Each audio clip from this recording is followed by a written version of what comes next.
को एक बार फिर बताते चलें कि हुकूमत ईरान की जानिब से भी इस हवाले से ट्वीट किया गया है और अब से कुछ देर कबल जो है वो अमरीकी नायब सदर जेडी वेंस की जानिब से मीडिया ब्रीफिंग दी गई है, जिसमें वाज़ेह तौर पर उन्होंने कहा है कि हमने ईरान के साथ कई मौज़ूआत पर मस्बत गुफ्तगू की। अमरीका और ईरान के मुज़ाकरात 21 घंटे तक जारी रहे। ईरान ने अमरीका के मुतालिबात तस्लीम नहीं किए, अब तक मुआहदे तक नहीं पहुँच सके हैं। मुआहदे तक ना पहुँचना अमरीका से ज़्यादा ईरान के लिए बुरी खबर है। वज़ीर आज़म शहबाज शरीफ फील्ड मार्शल आसिम मुनीर के शुक्रगुजार हैं। अमरीका ने ईरान को बेहतरीन और हतमी पेशकश कर दी है। देखते हैं ईरान शराइत कबूल करता है या नहीं।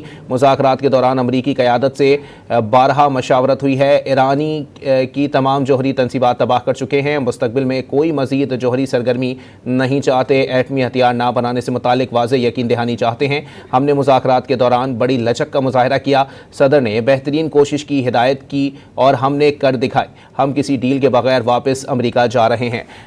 अनवर इकबाल साहब हमारे साथ मौजूद हैं। अनवर इकबाल साहब, क्या कहेंगे? ये तो बड़ी बुरी खबर है, क्योंकि खुद जेडी वेंस कह रहे हैं कि ये हमसे ज़्यादा तो ईरान के लिए बुरी खबर है कि हम डील के बगैर अमरीका वापस जा रहे हैं।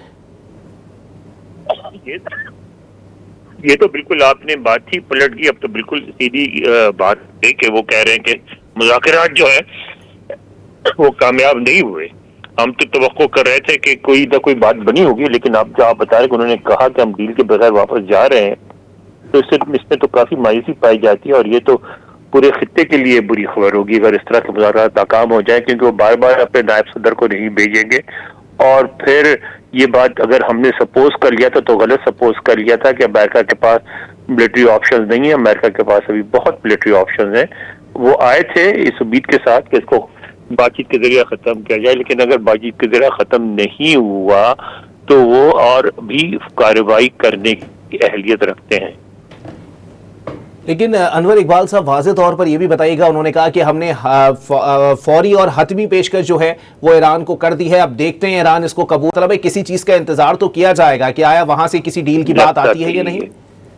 लगता तो यही है, बिल्कुल लगता यही है कि इन्होंने ये मौका देना चाहते हैं कि वफ़द जो है वापस जाए और वहाँ जो इनके सीनियर लीडर्स हैं उनसे गुफ्तगू करे और करके कोई फैसला करे, क्योंकि ये फौरी तौर पर नहीं, धमकी नहीं है बल्कि वक्त दे रहे हैं उनको।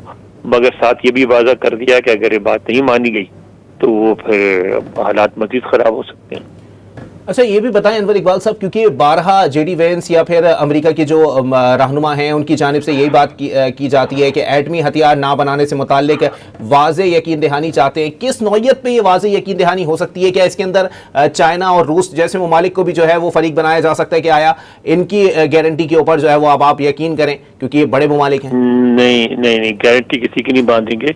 वो इस बात पर राजी हो सकते हैं कि रशिया या चाइना कोई भी मुल्क आके वो यूरेनियम जो है वो ले जाए वहां से, उससे कम पे नहीं मारेगा अमेरिका।